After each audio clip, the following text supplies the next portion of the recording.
Bila kita cakap pasal HIV ni kan, kita akan terus diam ataupun takut. Dan ada setengah tu yang macam malu. Dan ada yang rasa macam HIV bukan aku pun. Sebenarnya bukan cerita pasal bukan aku ataupun kau ke siapa, tapi sebenarnya kita nak perlu rasa nak menormalisasikan kita test HIV ni untuk apa. Sama juga macam kita cek gula ke, cek darah ke, buat medical check up ke. Kita nak buang stigma yang bukan aku dan kita nak bagi semua orang rasa kita perlu buat cek ni. Macam mana nak cek ni? Mahal ke? Murah ke? Siapa yang kena buat test ni sebenarnya? Jadi kali ni aku bersama dengan wakil daripada Malaysian AIDS Council. Kita nak cerita tentang macam mana nak buat test HIV ni. Senang ke? Mudah ke? Mahal ke? Free ke? Dan juga cerita tentang masalah HIV yang paling latest sekali yang terjadi di negara kita. Itu cerita HIV. Tapi thank you so much nak shout out kepada Sovo sebab dia orang punya hoodies yang memang style. Ini baru saja keluar. Latest edition. Korang boleh check it out di Sovo Thrift, di Wang Semaju dan juga Jekyll Mall. Thank you so much. Memang terbaik. Dan sebelum kita start podcast kita, jom kita check it out apa yang manisnya kali ini. Ini lepas pasang voltago solar, panel semua dah pasang dan dah function secara normalnya. Bulan-bulan saya punya jimat dia memang luar biasa. Lebih daripada 90%, hanya lebih kurang RM40 saja sebulan.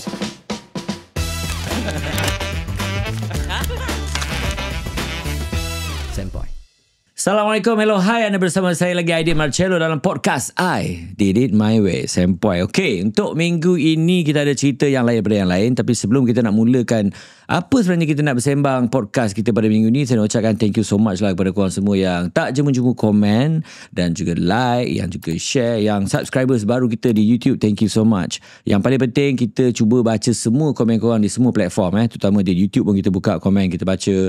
Dan yang saya paling nak berterima kasih orang yang selalu share kita punya short videos di TikTok dan juga di Instagram sebenarnya. Sebab apa?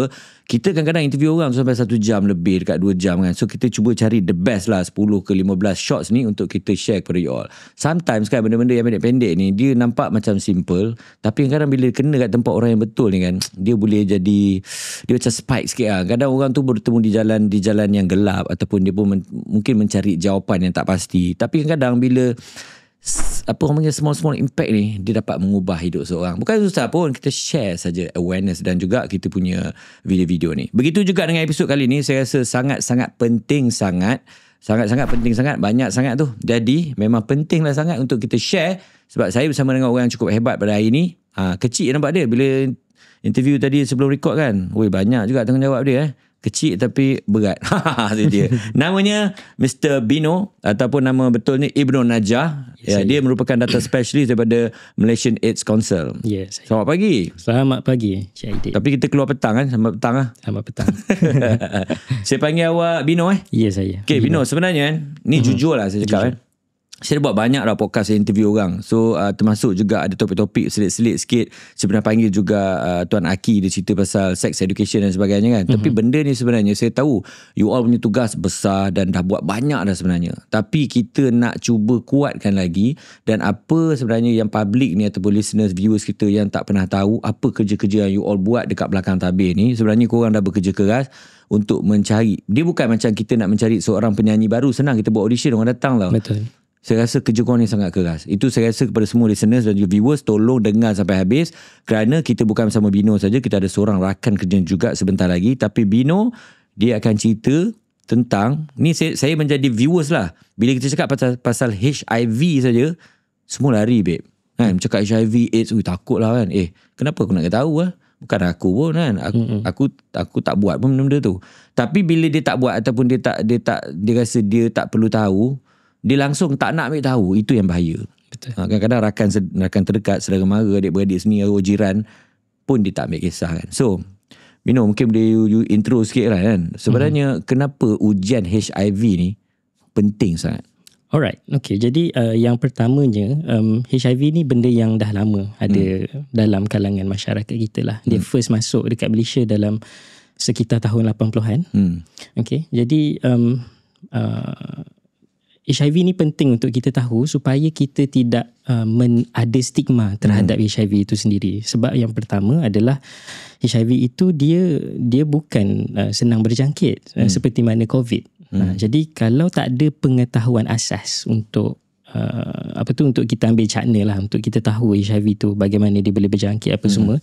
Yang tu yang mewujudkan stigma terhadap masyarakat kita. Jadi bila orang takut, jadi orang akan lari. Sebab itu di Malaysian AIDS Council dan Malaysian AIDS Foundation adalah menjadi tugas utama kita untuk menormalisasikan ujian saringan HIV itu.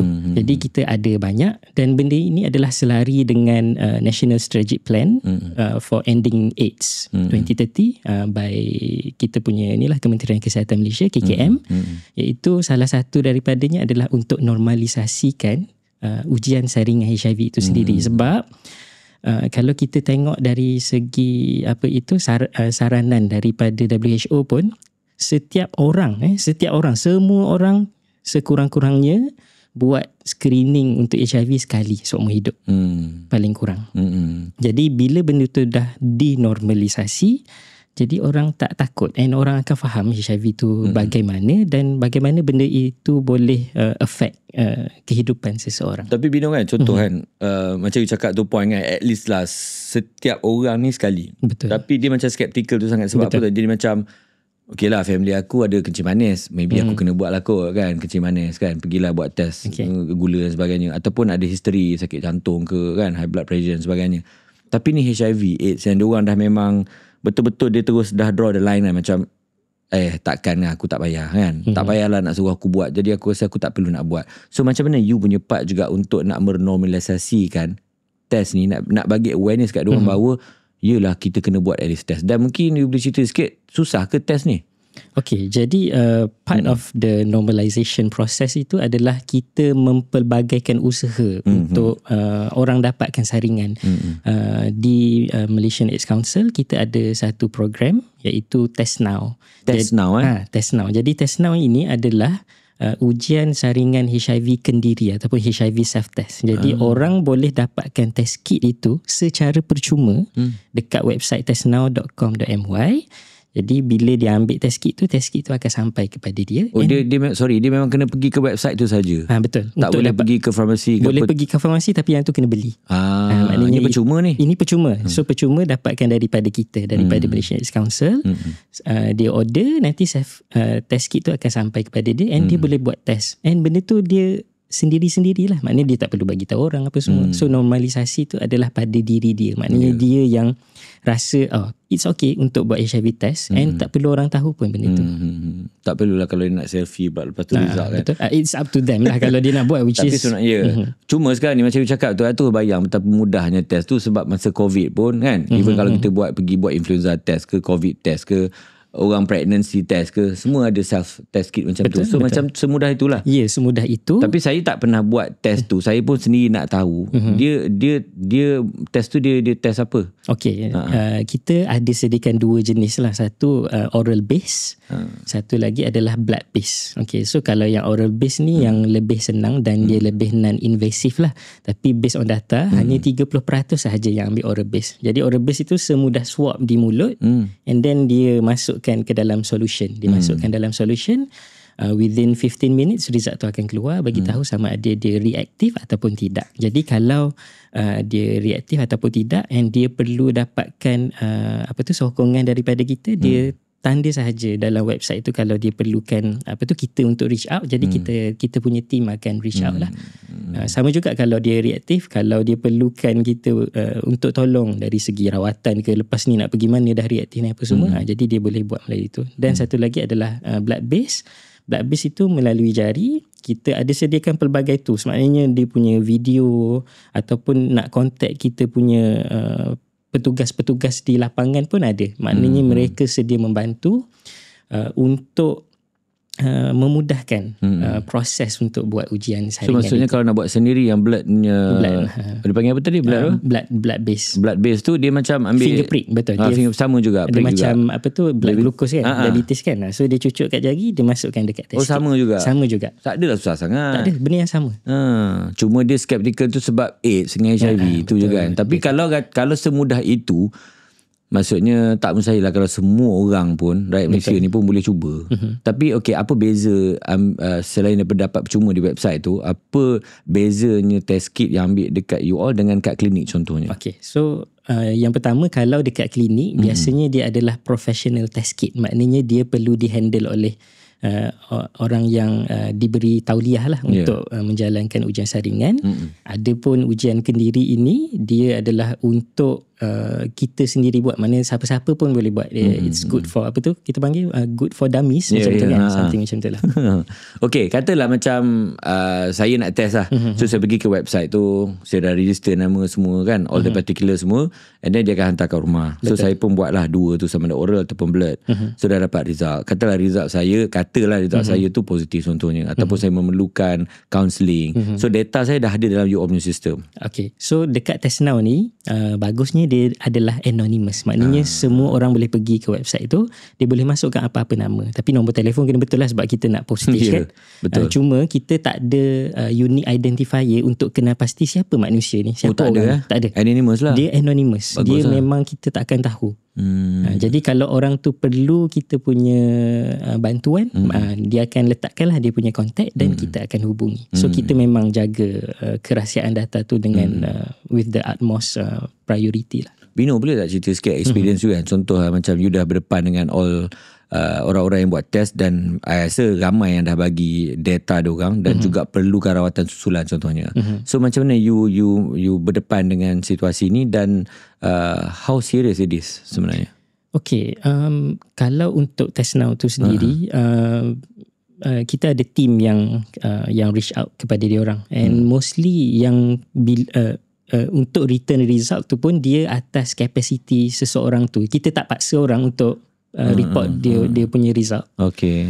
So kalau dia report, dia submit result, baru kita akan contact.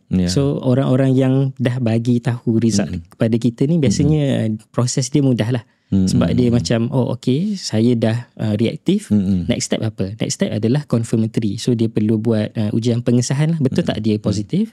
So kalau dah confirm positif, dan baru dia akan mulakan rawatan. So benda-benda itu dah tersedia di fasiliti klinik kesihatan kerajaan lah. So dekat semua klinik kesihatan kerajaan ada menyediakan ubat untuk merawat HIV. Okay, so sekarang ni kita dah dengar pasal merawat HIV pula. Sebab okay, sekarang stage kita nak bagi awareness, kita nak educate kepada kita punya listeners dan juga viewers.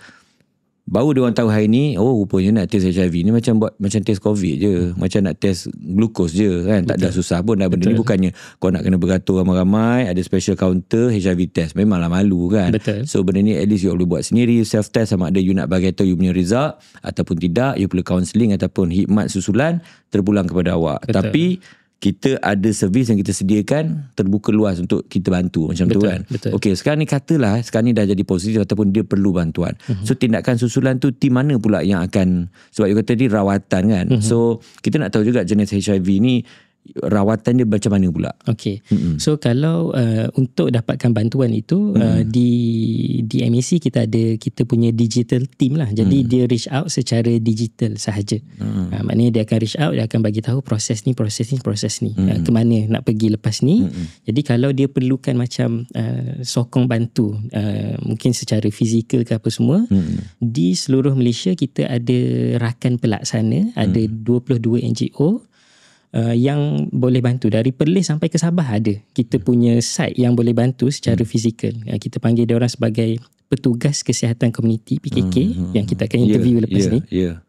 So mereka-mereka inilah yang akan turun ke lapangan, yang akan jumpa dengan klien-klien yang positif apa semua, untuk bantu. Macam mungkin segan nak pergi klinik, tak tahu nak pergi kaunter mana dulu, padahal prosesnya sama je. So bila dia dah pergi, first step adalah confirmation test. Lepas tu tunggulah result dalam mungkin 2 minggu, ada yang seminggu. Dah dapat result, lepas tu doktor akan prescribe dengan rawatan lah, which is ubat dia dalam bentuk pil sahaja. Dia sama macam darah tinggi juga kan, macam kena makan setiap hari sepanjang hayat. So, sepanjang hayat so ubat dia benda yang sama, dia makan ubat tu sampailah dia virally suppress, sampai virus dia dah suppress, kemudian dia continue je hidup macam biasa. Tapi ubat kena sedia makan lah. Kena teruskan. Okay Bino, sebelum kita cerita pasal ubat tu, kita nak dengar satu tentang Protect Now Link. So mungkin Bino boleh cerita sikit sebelum sebelum kita cerita tentang ubat tadi tu. Okay, so Protect Now ini adalah satu inisiatif daripada Malaysian AIDS Council untuk kita mudahkan rakyat di luar sana lah. Di mana kalau diorang tak tahu macam mana nak protect diri sendiri, sebab tu kita namakan sebagai Protect Now. Protect Now So Linktree/Protect Now. So dekat situ ada directory untuk diorang dapatkan kontak NGO ataupun petugas di lapangan lah untuk dapat untuk berjumpa dengan diorang, untuk buat saringan apa semua, untuk dapatkan servis-servis lain yang kita ada sediakan, termasuklah mental health, termasuklah pengurangan kemudaratan, contohnya macam PrEP semua ada dekat situ. So itu adalah Protect Now. Dia satu directory yang lengkap untuk kita tengok servis ni dekat mana ada. Contohlah saya duduk dekat BTHO. So saya pun nak cari siapa yang ada dekat BTHO, siapa yang jaga ni. Jadi dekat Protect Now tu kita boleh tahu exact location ataupun kawasan yang terdekat yang ada kita punya petugas untuk kita dapatkan maklumat yang lebih direct lah dengan kita punya petugas. So maksudnya dah tak ada alasan untuk kita nak reach lah. Betul. Info ada, servis ada, you duduk kat mana, daripada Perlis sampai ke Sabah pun ada, yang turun ada, boleh WhatsApp, boleh jumpa. Betul. Boleh buat test sendiri. So A sampai Z semua ada. Maksudnya kalau kita kata kita ni tak ambil peduli tu, memang tak boleh lah, sebab more than 100% dah usaha kita untuk nak reach diorang ni kan. So sebenarnya ramai juga yang dah berani reach dan jumpa sebenarnya Bino. Benda ni dah tak jadi segan dan malu sangat kot saya rasa. Tak tahu Bino macam mana sekarang kalau nampak cara pesakit ni. So behavior diorang. Behavior diorang kalau being reached out by our petugas tu, diorang mostly tak segan lah. Sebab the way we recruit orang yang menjadi petugas itu adalah dalam kalangan orang yang selesa untuk community approach. Sebab kita ada kita ada 4 main key populations ataupun target key population yang berisiko untuk dapat HIV. Yang pertamanya adalah MSM. Kemudian kita ada TG, kita ada WAR, and kita ada PWOD. MSM itu adalah men who have sex with men. TG itu transgender. WAR itu women at risk. PWOD itu adalah people who use drug. Jadi setiap daripada 4 ni, petugas itu adalah biasanya kita ambil daripada komuniti itu sendiri, supaya orang dalam komuniti itu selesa untuk reach out. Maksudnya komuniti tu dia pun bekas tu juga? Sama ada dia bekas ataupun dia memang dalam komuniti tu lah. So dia lebih selesa lah. Dia lebih selesa lah untuk reach out. Aku faham kau punya language kan. Betul. So kita cakap je dah okay. So ibaratnya kalau kita hantar doktor masuk port ke apa semua kan, mungkin orang lari. Betul. Kan orang ada doktor lah, lagi betul. takut. Tapi kalau kita hantar orang daripada orang dia yang memang dia dah percaya, dia lebih senang untuk approach. Dan orang-orang ni juga kita bagi training untuk dia orang approach semua orang tanpa mengira latar belakang. Maknanya dia tak ada stigma, dia tak ada judgmental punya mindset. Sebenarnya macam tu lah approach yang paling best sekali kan. So bila contoh lah kan, macam you cakap tadi kan, kalau macam yang orang selalu pakai jarum suntikan yang dah kena HIV semua kan, so yang pergi pula kalau pakai polis kan, anggota kan, contoh daripada jauh semua berlari berterabur kan. Tapi kalau yang approach tu pun orang yang dia nampak ni macam kan bersama language kan, so lebih senang lah kita nak educate. Tadi ada cakap pasal rawatan rawatan. So mungkin lah I ni wakil sebagai daripada viewers dan juga listeners, dan kita nak tahu rawatan yang macam mana, sebab orang tahu kalau HIV AIDS ni kalau dah kena memanglah seumur hidup. Jadi dari segi, adakah dia akan jadi worse and worse, ataupun secepat mana, selama mana, ataupun how kita boleh prevent untuk benda tu tak teruk. So yang pertama adalah untuk, mungkin saya boleh jawab kepada yang tak teruk dulu. Untuk menjadikan benda tu tak teruk adalah early detection. Untuk kita kesan awal HIV tu ada adalah dengan buat test. Sebab kita tak boleh tengok orang tu ada HIV, dia tak ada macam tiba-tiba kat kepala kat muka ada tanda HIV, kat dahi semua tu tak ada. So the only way to know sama status HIV seseorang adalah dengan buat test. Jadi lagi cepat dia buat test, lagi awal dia kesan. Sebab kita tak nak dia progress kepada stage AIDS. Bila dia dah peringkat AIDS tu, dia mudah untuk jatuh sakit. So kita kena faham juga HIV ni dia lemahkan sistem imun. Jadi lagi mana dia tak ada penyakit apa-apa yang boleh attack dia, dia tak akan sakit pun sebenarnya. Dia kalau HIV alone, dia tak boleh macam tiba-tiba jatuh sakit. Dia kena ada HIV, dia kena ada complication lain, baru dia akan jadi teruk. So yang tu kita kena faham. So kalau dah kesan awal, dia akan dapat rawatan lebih awal. So bila dia dah start rawatan, dia tak akan jadi teruk lah. And bila kita tengok kajian-kajian yang ada pun, lifespan seseorang yang ada HIV yang makan ubat dia sama je macam orang tak ada HIV. Yang tu yang kita tak perlu takut. And bila dia dah makan ubat and then dia dah stabil dengan ubat tu, mungkin dalam masa 3 bulan, mungkin paling lama pun setahun macam tu, dia akan virally suppress. Bila virus dia dah suppress, dia tak boleh nak transmit virus tu kepada orang lain. Especially melalui seks lah, melalui seks. Sebab yang menjadi trend sekarang, HIV ni dia transmit melalui sexual intercourse. So dia adalah level risk dia macam mana. Kalau buat macam ni, berapa banyak risk dia. Dia ada yang paling tinggi berapa. Itu macam kita nak tahu tu macam mana nanti? Okay, so kita boleh je pergi ke Google. Dia ada macam HIV risk assessment. So kita boleh masukkan kita punya risiko. Tak ada orang tahu pun. Kita masukkan risiko, so kita boleh tahu, oh ni sebenarnya lah aku tak ada risiko pun. Oh risiko aku sikit je banyaknya. Tapi ada risiko sikit ke banyak ke, yang penting adalah buat test. Lepas tu kalau reaktif, positif, dapatkan rawatan. So bila dia dah dapat rawatan, dia akan virally suppress, dan benda tu dia tak boleh transmit virus tu pada orang lain. Termasuklah orang yang HIV positif yang dah makan ubat yang dah virally suppress ni pun, dia boleh ada anak, dan anak dia akan negatif. Dia tak boleh transmit pun kepada anak dia. Virus tu kekal dalam badan dia sahaja. Faham. Ni pun dah ada real case beginilah. Betul. Yang sebenarnya wife ada positif-positif. Dekat Malaysia pun ada. So dia positif, wife dia pun positif, anak negatif. Betul, anak negatif. Sebab dia rawatan awal dan dia buat cara yang betul lah. Betul. To prevent kan. And yang penting adalah patuh kepada rawatan tu lah. Ini dia tak tinggal. Sebab kadang-kadang kan budak-budak yang surprise ni sekarang ni banyak golongan-golongan muda kan. So dah kena HIV tapi tak tahu. So ada yang macam kenalan yang saya pernah tahu juga pun, dia tahu bila dia pergi nak masuk kerja baru, dia kena buat medical check up. So bila dia tahu, dia pun terkejut kan. Dah dapat medical check up tu pula masuk dalam sistem semua tau. Macam you kena urine dan sebagainya kan ada dalam rekod semua. So benda tu you nak minta kerja kat mana pun dah tak boleh. Jadi susah. Sebab itu kita dekat MAC pun, team advocacy, apa yang kita lakukan adalah untuk kita kurangkan stigma. Sebab HIV ni dia boleh kerja dekat mana-mana. Dia tak akan mengganggu. Mungkin masa awal rawatan tu mungkin mengganggu sikit sebab dia kena pergi appointment doktor, jumpa doktor. Mengganggu masa je lah. Tapi once dia dah stabil dengan rawatan, especially those yang tidak progress kepada stage 8 yang tak perlu warded apa semua tu, dia tak ganggu kerja. So dia boleh kerja apa-apa sahaja tanpa menjangkiti orang lain. Takkanlah contoh kalau dia kerja office sebab dia ada HIV, benda tu tiba-tiba dia bernafas sikit habis satu COVID kena. Tak ada macam tu. So kena faham macam mana HIV tu boleh berjangkit. Faham. So, tapi kenapa Bino, nak tanya you, kenapa diorang takut sangat? Masih lagi ada stigma yang macam takut sangat nak pergi buat test HIV. Dia sebenarnya bukannya HIV saja tau. Betul. Contohlah kan, kadang-kadang orang cakap, kadang-kadang kita punya adik-beradik ke ataupun kita family cakap, pergilah buat full medical check up ni. Tu normal cakap, tak nak lah, biarlah. Biar tak tahu, tak apalah daripada tahu. Betul. Daripada elok, happy-happy, sekali dapat tahu penyakit, terus jadi depressed, lagi teruk down kan.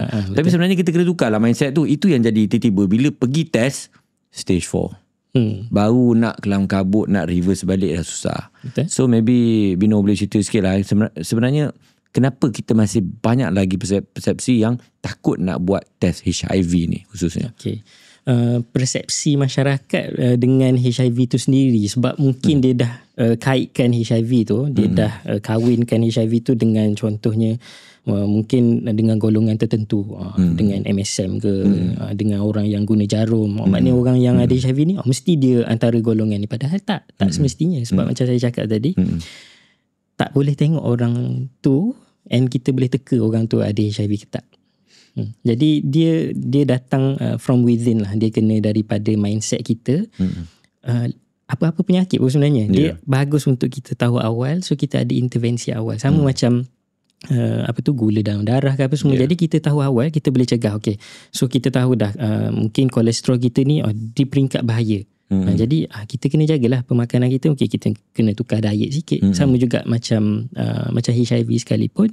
Kita tahu kita ada risiko, jadi kita kurangkan. Kita tak boleh, mungkin bagi setengah orang susah untuk berhenti terus daripada ada risiko dapatkan HIV tu. So kita kurangkan. Dia sama je Bino, contoh macam orang heavy smoker kan. Selalu lah kita dengar aku cakap sokok, berhenti je lah sokok tu. Tak boleh kan, pakcik aku dulu sokok tu, bila dia berhenti terus dia meninggal. Dah pula orang biasa cakap kan, tak boleh, berhenti kena pelan-pelan.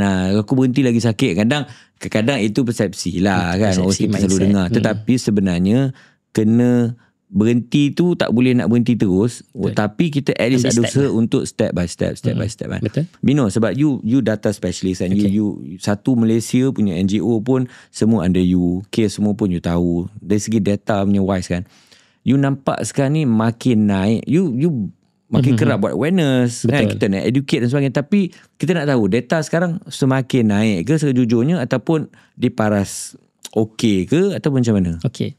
So kalau kita tengok sejak 10 tahun kebelakangan ini, sebenarnya data kita boleh kata agak stagnan. Agak stagnan sebab mungkin intervention kita tu kurang sikit dah. Maknanya dari segi ramai yang buat test, lepas tu masuk pula ada stigma kepada orang yang ada risiko ni. Jadi dia boleh kata stagnan, tapi dengan normalisasikan testing tadi tu, kita sebenarnya akan tengoklah kes tu sebenarnya boleh naik. Sebab bila naik, dia akan turun balik. Sebab lagi ramai buat test, of course lagi banyak result kita tahu. So kita tak perlu takut dengan tiba-tiba, 1 tahun tu tiba-tiba naik 4,000, sekarang dalam 3,000 lebih. So tiba-tiba 1 tahun tu naik 4,000, mungkin sebab program kita berjaya, kita lagi bawa lagi ramai orang untuk ke depan untuk buat test. Sebab tu kita ada program-program, contohnya yang terbaru adalah PrEP, untuk mengurangkan jangkitan HIV itu. Okay Bino, cerita pasal PrEP ni tadi tadi ubat lain kan? Betul, yang tadi ubat tu lain. Itu ubat yang jangka panjang semua. Yang tu kita panggil HEART. Panggil apa? HEART. Okay, PrEP ni saya ada dengar, dan benda ni pun quite viral juga dekat social media. Sebab kadang-kadang dia macam ubat ni, macam-macam jenis ubat. Ada orang yang makan ubat untuk dia nak sembuh. Ada orang tahu ubat ni, contoh ubat ni kesan dia mengantuk. Aku susah tidur. Aku tak perlu pun makan ubat batuk sebenarnya, tapi aku nak makan ubat batuk sebab aku nak tidur. Faham tak? Jadi PrEP ni pun sama. Ubat ni ialah untuk mencegah bila diperlukan. Betul. Tetapi ada sesetengah pula menganggap bahawa PrEP ni, okay, dah ada PrEP, safe je untuk aku buat. Faham tak? So dia menggunakan benda tu pula sebagai bonus pula. So Bino, mungkin boleh you cerita sikit Pak. Okay, so PrEP ni dia dah lama ada dekat Malaysia. Cuma pada tahun 2023 lah baru kita perkenalkan PrEP ni dalam perkhidmatan klinik kesihatan. Maknanya ada selected KK yang menyediakan PrEP. Dia dalam kaedah pencegahan HIV ni, kita kena kita ada formula dia. Formula dia adalah A, B, C, D, E. A yang pertama adalah abstinence, iaitu tidak melakukan seks. Kalau seseorang itu tidak having sex, dia tak ada risiko lah. Okay. Kalau tak boleh abstinent, dia kena be faithful. Maknanya dia kalau ada seorang pasangan, dengan seorang pasangan tu saja. Kalau tak boleh juga B ni, kalau dia ada beberapa pasangan, gunakanlah kondom. And then program kita sebenarnya for the past 10 years kita dah guna kondom. Kita bagi kondom dengan lubricant secara percuma untuk mengurangkan mudarat tu. Sebab kita tak bagi pun orang buat juga. Tapi kalau kita bagi dengan harapan orang akan buat dengan lebih selamat. So bila data tu stagnan, sebab tu kita perkenalkan D, which is the last bullet, iaitu drug in terms of dalam bentuk dia PrEP lah. So PrEP ni adalah pre-exposure prophylaxis. So dia perlu diambil sebelum ada expose kepada risiko. Okay, jadi untuk lelaki dia akan kurangkan risiko up to 99%, untuk perempuan 75%, macam tu. Jadi kalau kita tengok program-program yang kita ada, even kalau kita compare dengan program masa awal tahun 2000 dulu, jangkitan berlaku dalam kalangan orang yang menggunakan dadah suntikan. Jadi kita ada satu program yang kita panggil sebagai NSEP, National Syringe Exchange Program. Kita bagi jarum bersih kepada orang, untuk orang tak berkongsi jarum. Sebab masa tu trend dia adalah kongsi jarum untuk yang HIV boleh transmit tu. Mahal kan jarum? Betul. So kita bagi, kita fikir ni galak kan, lagi ramai orang ambil dadah. Tapi dengan adanya NSEP tu, pengurangan. Dulu kes dalam 6,000 lebih setahun, dia kurang jadi 3,000. Dan dalam kalangan PWIC ni dia dah kurang daripada 10% lah. Maknanya dia sangat-sangat kurang lah. Susah nak dapat kes dalam kalangan orang yang menggunakan dadah suntikan. So sama juga dengan PrEP ni, kita bukan menggalakkan. Sebab macam saya cakap tadi, orang nak buat tak nak buat, kita bagi tak bagi ke orang buat juga. Betul, kita dah bagi tahu macam-macam. But the way we do it differently dekat klinik kesihatan adalah adanya counselling. Adanya counselling untuk behavioural change. Maknanya orang tu dia tahu, PrEP bila dia makan mungkin persepsi, ada setengah orang persepsi dia, bila dia makan PrEP, risiko dia dah berkurang, jadi bolehlah dia buat, kita tak payah pakai kondom lah, tak payah, boleh dengan 10 orang sekaligus pun boleh. Bukan. Tapi itu persepsi dia. Tapi dalam kebanyakan orang, based on our data, sebab ada counselling tu, orang memang akan mengurangkan risiko dia. Daripada mungkin dulu mungkin sebulan 30 orang dia jumpa, itu dah jadi 5 orang sebulan, dah kurang lah. Sebab dia tahu dia makan PrEP, aku ada risiko ni, tapi macam tak best lah, ramai sangat, macam takut juga. Tapi yang kena faham juga, PrEP ni dia hanya lindung untuk HIV, bukan penyakit kelamin yang lain. Sebab penyakit kelamin kalau kita nak kira ada lebih 30 jenis. Faham? Senang dia orang ni, kau bawa je pergi ni, keluar 40 hari ke, tablik ke, tunggu-tunggu, okey kot. Tak adalah. Sebenarnya kita nak prevent benda tu. Betul, kita nak prevent. Macam cakap lah, bagi ubat, dia makan, dia buat juga. Bagi kondom pun, dia pakai, dia buat juga. Tapi pening lah juga you all nak cari design 1,001 design program tu. Sebab benda ni boleh kau buat kat mana pun kita tak tahu. Yang masalah benda ni ialah personal. So kalau macam kalau you gangster lain, you kan cari gaduh orang, you mesti cari pasangan untuk bergaduh open kan. Mana ada orang gangster bergaduh dalam bilik, betul tak? So benda ni dia berlaku tertutup, rahsia kan. So susah lah. I think you punya responsibility tu sangat-sangat besar. Tapi dalam trend data yang you tengok ni, kan you cakap tadi kalau yang suntikan ni dah turun kan. Tapi sekarang ni masih ada lagi dah stagnan.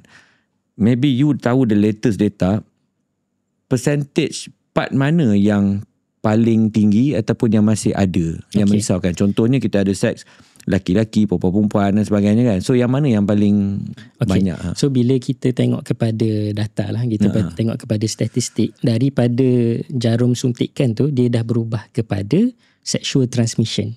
Dalam sexual transmission tu ada pecahan pula. Lelaki sama lelaki ataupun opposite gender lah. So dia sebenarnya lebih kurang. Sebab tu MSM, men who have sex with men tu adalah terma yang kita coin untuk kita kelaskan lelaki yang have sex dengan lelaki. Dia tak semestinya dia gay, dia tak semestinya dia bisexual, tak semestinya. At one point mungkin dia tak jumpa dah perempuan, dia buat je dengan lelaki, tapi dia tak ada perasaan pun dekat lelaki tu. Faham? Sebab dia dah tak jumpa, dia tak apalah, bayar je lah lelaki, ataupun ambil je lah lelaki ni, dia memuaskan nafsu dia je lah, dia bukan gay pun. Sebab tu kita panggil MSM. Kita tak generaliskan orang ni sebagai gay ke bi ke apa semua, tak ada. Sebab kita tak tahu dia tu jenis yang macam mana. Betul. Sebab risiko dia tu dengan lelaki. Faham. As long as dia ada risiko dengan lelaki, then dia falls under MSM. Tapi kalau dia berkahwin, kan, dia berkahwin, lepas tu dia pun dengan lelaki juga, itu lagi teruk lah maksudnya. Betul. Kan, sebab tu yang ada key population women at risk tu, dia dah kahwin dengan bini dia katalah bini dia setia, tapi dia dengan lelaki lain pula. Jadi woman tu at risk lah, sebab dia ada pasangan lain. Tu belum campur lagi dia pula dengan perempuan lain lagi. Betul. Lagi banyak lah risiko. So lagi ramai dia in contact with, lagi banyak dia punya risiko lah. So yang you nampak sekarang percentage yang agak merisaukan tu ialah dari segi percentage, of course yang kita tengok adalah MSM lah. Sebab access dia, kalau lelaki dengan lelaki ni dia lebih senang berbanding kalau lelaki nak dapatkan perempuan. Sebab lelaki nak dapatkan perempuan untuk having sex tu, dia mungkin proses dia mungkin payah sikit. Tapi kalau kita tengok statistik pun, dia sebenarnya lebih kurang dalam 60-40%, 70-30% macam tu lah.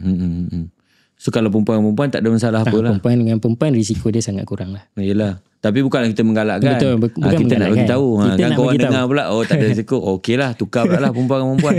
Jangan. Sebab apa yang kita nak bercerita hari ni, kalau you all dengar, kita tak adalah nak hype apa lebih-lebih, because benda ni sebenarnya satu knowledge yang sangat penting untuk kita bagi awareness, dan pada masa yang sama kita educate. Kadang-kadang benda bila kita cakap pasal sex education, ini baru cerita pasal AIDS saja kan, HIV ni. So belum cerita pasal sex education semua. Tapi benda ni kita jangan rasa malu dan janggal untuk kita nak sembang. Betul. Sebab benda ni sangat penting. Dia memang early education. Macam saya sendiri pun kalau fikir balik, kalau cerita pasal HIV ni, kalau zaman sekolah, saya rasa sikit je education. Kita di-educate memang rasa macam takut sikit bila keluar TV punya iklan tau. Ya Allah, tengok dia punya suntik pump tu sakitnya mati kan. Kita dengar je takut. Bila tambah nak suruh buat test. Kenapa aku nak kena buat test pula kan? So tujuan kita buat episod khas ni ialah untuk you all punya, segala listener dan juga viewers, kita tahu yang mana tengok mak ke kakak ke family members, you all dah tahu dan info, you all boleh buat test anytime. Macam korang demam, korang rasa korang ni kena apa ni, kena COVID dan sebagainya, boleh dapat test kit dan sebagainya. Okey, lupa nak tanya harga. Katalah dia nak pergi sendiri ke pergi ke klinik, normally the price range tu berapa dia punya kit dia? Normally price range dalam RM47 ke RM100 untuk satu test kit, bergantung kepada jenis model, jenama apalah. Faham. So sebab tu kalau nak pergi beli kat luar, please do so, tak ada masalah, as long as you do the test. Tapi dengan kita boleh dapatkan free selagi stok masih ada. Sebenarnya bukan free saja yang saya nampak, yang boleh dengan you all ni, selain daripada pergi klinik, so data you all tu dekat situ je lah. You beli as a personal, lepas tu you sendiri nak lapor ke, nak record ke, ataupun you nak minta tolong pun, you tak ada channel sebenarnya. Tapi kalau you pergi reach out dekat website yang betul, macam National AIDS Council ni, so you boleh, tu ada apa ni, Protect Now kan? Under Protect Now ada directory untuk semua servis tu. Dalam tu pun kalau macam tak jumpa Test Now kat mana, dalam Protect Now tu pun ada.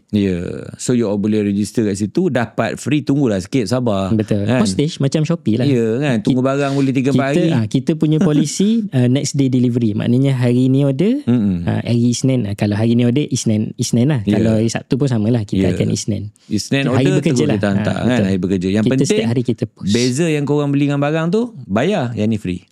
Semua free, termasuklah postage. Betul. Dan sekali lagi kepada siapa yang baru dengar, bila dah buat test ni, contohnya katalah you all positif, kan, na'udzubillah lah, tapi kalau positif, you all ada different channel buat lagi untuk you all dapatkan segala pertolongan, bantuan daripada Perlis sampailah ke Sabah. Macam lagu, dari Perlis sampai ke Sabah full So Bino, you pun berjalan lah Perlis ke Sabah? Betul. Kami pun di MAC pun kita adakan lawatan tapak, site visit. Maknanya kita pergilah semua negeri. Macam tahun ni saya dah pergi beberapa tempat lah. Maknanya kita tengok macam mana program tu berjalan dekat negeri-negeri yang ada tu. So kalau ikut kita punya dalam kita punya rekod, kita ada lebih 180 orang petugas di seluruh Malaysia yang sanggup membantu komuniti. And diorang ni kadang-kadang tak tidur malam, pukul 2-3 pagi pun jawab mesej lagi. Yelah, time tu lah pula social media semua aktif kan. Ya, betul. Okay Bino, sebab apa, kita ada seorang lagi juga wakil untuk kita bersembang. Sebab sebenarnya satu lagi angle yang kita nak tanya, dari segi kategori segi, macam mana benda ni boleh lagi spread, dan macam mana golongan macam mana dia orang ni sebenarnya, dan macam mana you all punya inisiatif untuk nak masuk, menggali dan bersama dengan diorang ni. Macam sekarang kan social media kan, dia ada apps lah, dia ada itulah, dia macam mana you all nak reach out dan sebagainya. Kita pun nak tahu juga macam mana kerja you all di lapangan. Macam you mungkin bos-bos office sikit kan. Ke turun juga ground? Saya turun juga sebab saya bekas orang yang dari ground. Saya dari petugas naik sikit-sikit. Lagi bahaya. Sebab you dah tahu dah semua kerja-kerja tu. Kalau dia orang cakap tak boleh buat, kata aku dah buat dah dulu benda ni. Tapi bagus lah bila you dah pergi kat ground, you dah jumpa semua sendiri tu. Kita rasa macam kerja kita ni dia ada /CSR sikit kan, untuk membantu sebenarnya kan, untuk nak bantu semua orang reach out, dan juga yang paling penting, ini masalah diorang masalah sakit yang berkekalan yang kita boleh prevent. Betul. Okay. So sebelum kita berakhir, mungkin you ada, sebelum pergi ke kawan seorang lagi, harapan you lah kan, sebab you pun buat kerja keras, banyak kerja-kerja yang you buat bersama dengan tim you yang hebat ni kan. So apa yang you harapkan bila kita dah war-warkan dan educate tentang HIV ni? Okay.